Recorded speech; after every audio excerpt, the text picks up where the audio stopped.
For today's video, samahan nyo naman ako sa isang panibagong araw at panibagong vlog. At welcome back sa aking pagbabalik.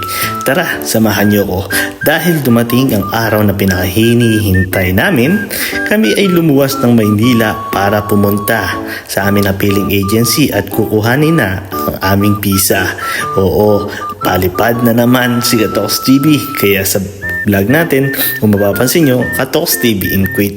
Kaya pupunta na nga po pala tayo sa bansang Kuwait para magtrabaho ulit bilang OFW. So kasama nga pala natin si Rendel. Kasamahan din natin siya sa bansang Qatar sa Jollibee. At kasamahan din natin si Victor ay mauuna na doon sa bansang Kuwait. Kaya samahan niyo ako sa pag-aayos ng aming mga papeles. At samahan niyo rin kami sa tag-ulan na pabiyahe-biyahe papuntang Manila. At nandito na nga pala kami sa LRT1. At syempre dahil unang araw ng pasok, dahil binahabagyo tayo ng mga nakaraan, at ito, makikipagbardagulan na naman kami sa tren. Sa bagay, ilang tren na lang. At makakasakay naman kami ngayon sa aeroplano. So ito, tamang nitay namin si Kong TV. Charis lang, baka sakali. Dito sa part na to, bumaba na nga pala kami ng Pedro Hill. At ito, may sinasabi si Rendel. I-shoutout ko daw siya, hindi niya alam nakabidyo ako. Shoutout sa iyo, Rendel Castro. Nagkita sa Qatar, makikita ulit sa bansang Kuwait. So, napag-desisyon ko na lumipad na ulit dahil hindi na talaga kaya ng sahod natin dito sa bansang Pilipinas. Hindi ko naman sinasabing maraming corrupt dito, pero comment down below kung sino kilala niyong corrupt na tao. Joke lang, baka mapuno tayo ng bad comments. So, dito nga pala, panghi talaga ako sa gilid-gilid.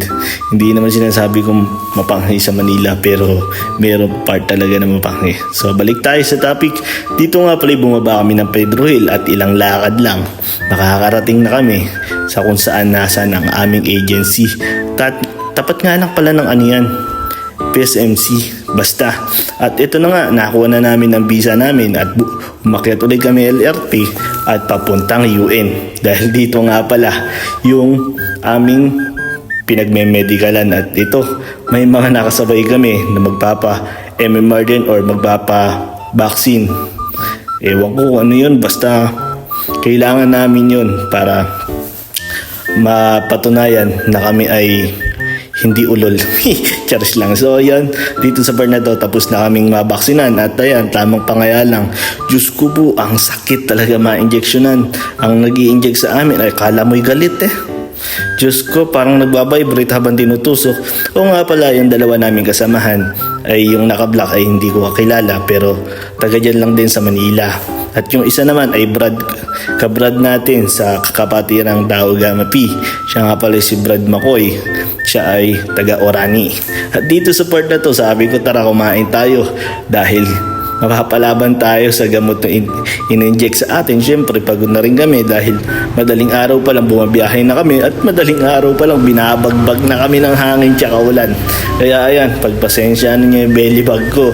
At gutom na gutom talaga ang lolo nyo at ayun naman si Rendel. Kain din ng kain. So, ay talagang ginawa namin pagkatapos namin ma-injectionan. At dito sa part na to, ipauwi na kami dito sa Bataan. Kaya ayan, tamang video-video lang. Baka sakaling kami na naman ang susunod na mag-trending ni Kong TV. Ayun, si Rendel, kaway-kaway pa, ngiting tagumpay dahil ilang araw na lang aalis na. Salamat!